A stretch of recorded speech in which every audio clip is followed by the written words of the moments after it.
Hello and welcome back to Automotive Tales. On today's episode we are tackling the 944.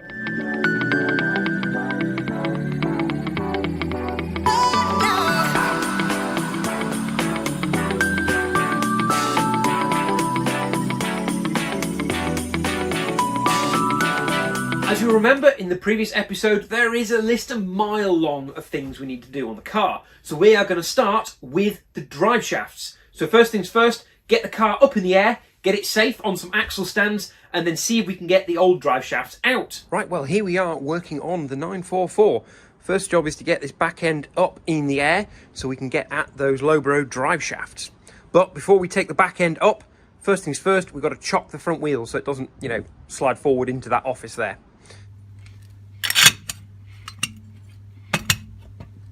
Okay, success. The car is in the air. It was a little bit tricky. There's two they call them safe points at the back of the car here, which are notorious for collapsing. Luckily, they've survived despite the large amount of rust underneath the car. So now the car's in the air, I'm going to take both rear wheels off. I can get to the drive shafts and hopefully get to the rear brake lines as well, which I know need doing. So let's crack on. So as you can see, there's also a lot of corrosion here. So this is the rear valance you can see here that we said sits away from the car, and we can kind of see why now. And you can see the proximity of that to the jacking point, hence the slight nervousness in putting the car in the air. But everything seems to be okay. And once we've got all these jobs finished, then we can go and get this mess all sorted out, along with the sills and a few other bits and pieces. Looking like a cheap Porsche, right?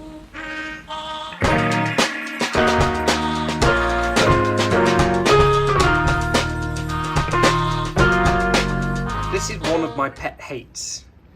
Locking wheel nuts. I freaking hate them. All the others have come loose fine. I've just put these two back on to try and tighten them up to loosen this one off. But can I get this out? Can I heck?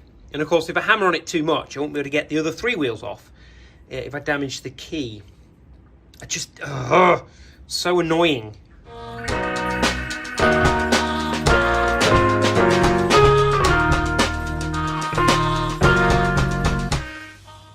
Well, now the car is in the air, the next job is to try and get the drive shafts off. Now, they're not Allen keys, as I expected they would be. They're actually this interesting little spline drive. So apparently it's an M8 drive. It's a little Halford set that I've got readily available on the high street. But yeah, very tiny little spline drive. Bit tricky to get in with this large 1/2-inch drive on here. You can only really get the one bolt that's at the very top of the drive shaft where the joint pulls the shaft away, so you've got room to get in. So this is going to be interesting and a wee bit tricky.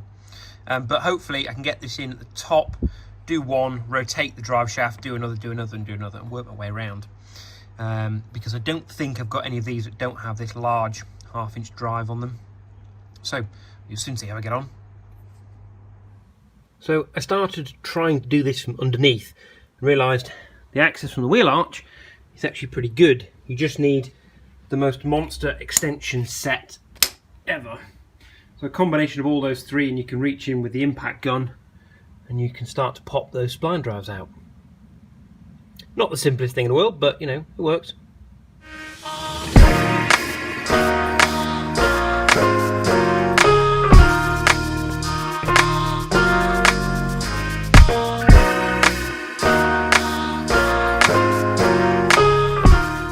That right there is the beauty of the lowbrow shaft. Disconnect from the gearbox and diff assembly here at the back, the transaxle, without any mess. But I fear that might be the easy bit, because there's another set of splines now on the inside of here, which means going under the car with all the leaves and the rust. Great.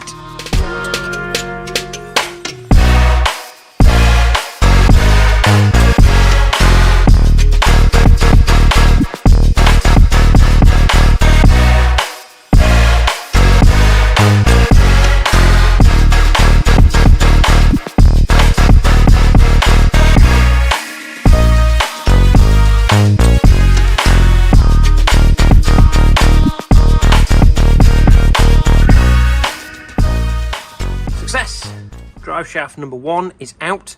You can see it does look a little bit crusty. and there's loads of lateral play in this joint. It's not so obvious because it's sitting on blocks, but there's just far too much play. So we have a nice brand new joint, well, shaft with 2 joints on it. I need to remember to put the grease in these before they go on. See, they're just cable tied together for now. So pop those cable ties off and then all new bolts to go in. And luckily it looks like we've got the right size shaft, which was a bit of a worry to get this out and find out it's not quite right. So this should be much easier than doing the ones on the Volvo where we strip them down, put new joints on. It's just literally one out, one in. Okay, well, looks like the weather is not playing ball. So let's do some stuff inside and get ourselves ready for when the weather is a little bit better. Right. So the weather is grim outside, so I've decided to come into the workbench so I can show you the new and the old drive shafts. So this is the new ones. You can see the nice clean CV joints here, but lacking the grease, which does come with them. So we've got 2 tubs of this nice CV grease to go in, and we've got all new fixtures and fittings. So these are a nice Allen key, unlike the star key or spline drives that are on the old ones. If I can get one out. So that's what the old ones look like, these little M8 star keys.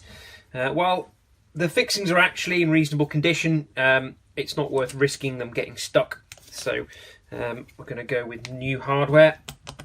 But just to give you an idea, you can hear the slack in that shaft.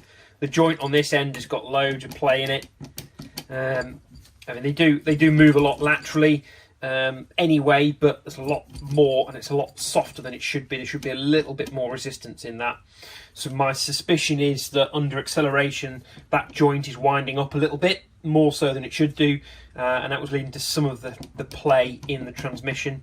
They're not as bad as I thought they might be. All the CV joints are in reasonable condition. They are definitely serviceable, but they're an easy thing to change because of these nice lowbrow shafts, so might as well change them. So old one's out, new one's going in. First of all, let's pack them with some grease.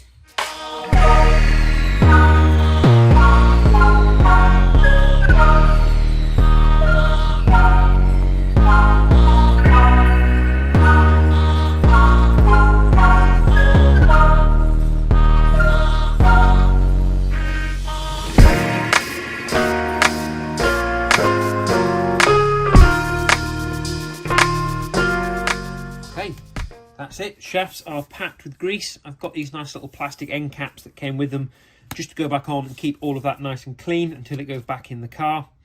I'm going to pack the other drive shaft before going back under the car and trying to fit it all back together, which might be a job for another day because the weather has turned pretty miserable and I'm having to do it with the doors open in the garage. You see what I mean about not wanting to continue working today? Good God.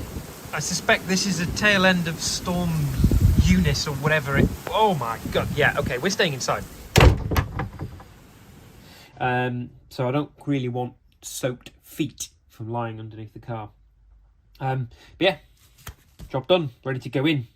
Just a little bit messy. This stuff is horrible, horrible stuff. But does the job, protects the shafts. So, on to number 2.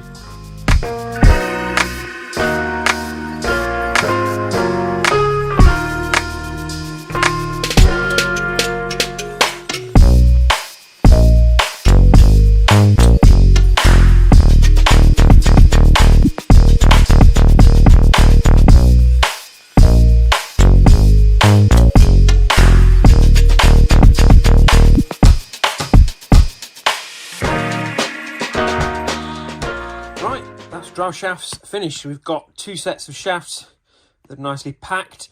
This one, the joint is a little bit tight, which concerns me compared to the others, but we'll see how we get on. I've given it a good manipulate to try and get grease right the way through it. Hopefully that doesn't cause us any problems. But otherwise, those are ready to fit, which is sadly going to be a day for another job for me. Probably going to follow on straight after this for you. Well, that's all for this episode of Automotive Tales. If you enjoyed the episode, then don't forget to like, share, subscribe. If you didn't enjoy the episode, don't forget to like, share, subscribe. And we'll see you next time. Bye for now.